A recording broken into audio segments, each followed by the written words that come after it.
শেখ হাসিনাকে রাষ্ট্র ক্ষমতায় পুনর্বহাল ও অন্তর্বর্তী সরকারের পতনের দাবিতে আগামী ২৭ অক্টোবর থেকে সারা দেশে আওয়ামী লীগ কর্মসূচি ঘোষণা করেছে। বিস্তারিত নিউজ ডেস্ক। শেখ হাসিনা সংগ্রাম পরিষদ কেন্দ্রীয় নির্বাহী সংসদের পক্ষ থেকে আমরা সারা বাংলাদেশে কর্মসূচি ঘোষণা করছি। আমরা শেখ হাসিনা সংগ্রাম পরিষদ মনে করি শেখ হাসিনা বাংলাদেশের সাংবিধানিক এবং নির্বাচিত প্রধানমন্ত্রী।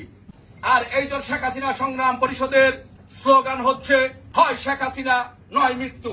তাই শেখ হাসিনাকে স্বপদে প্রধানমন্ত্রী হিসাবে শপথে পুনর্বহালের দাবিতে এবং ইউনূসের পদত্যাগের দাবিতে আমরা সারা বাংলাদেশে শেখ হাসিনা সংগ্রাম পরিষদ কর্মসূচি ঘোষণা করছি। ২৭ অক্টোবর সারা বাংলাদেশে এবং প্রবাসে আমরা প্রতিবাদ মিছিল পালন করব এবং ৩রা নভেম্বর সারা বাংলাদেশে শেখ হাসিনা সংগ্রাম পরিষদ সবাইকে নিয়ে বাংলাদেশের সমস্ত জনগণকে আপামার জনগণকে নিয়ে বিক্ষোভ মিছিল পালন করবে। ১০ই নভেম্বর ঢাকা এবং গাজীপুরে সর্বাত্মক হরতাল পালন করব। যদি ইউনূস পদত্যাগ না করে এবং নির্বাচিত প্রধানমন্ত্রী শেখ হাসিনার কাছে যদি ক্ষমতা হস্তান্তর না করে, তাহলে আমরা ১৭ই নভেম্বর সারা বাংলাদেশে হরতাল কর্মসূচি পালন করব। সারা বাংলাদেশে টেকনাফ থেকে তেঁতুলিয়া, রূপসা থেকে পাথুরিয়া সর্বাত্মক হরতাল কর্মসূচি পালন করব।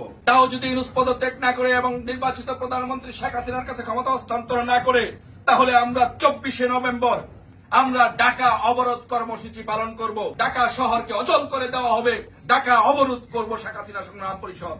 তারপরে যদি আমাদের নেতা কর্মীদেরকে অত্যাচার নির্যাতন করা হয় এবং তারপরেও যদি ২৪শে নভেম্বরের মধ্যে যদি পদত্যাগ না করে, তাহলে আমরা ১লা ডিসেম্বর সারা বাংলাদেশে শেখ হাসিনা সংগ্রাম পরিষদ কমপ্লিট শাটডাউন পালন করবে।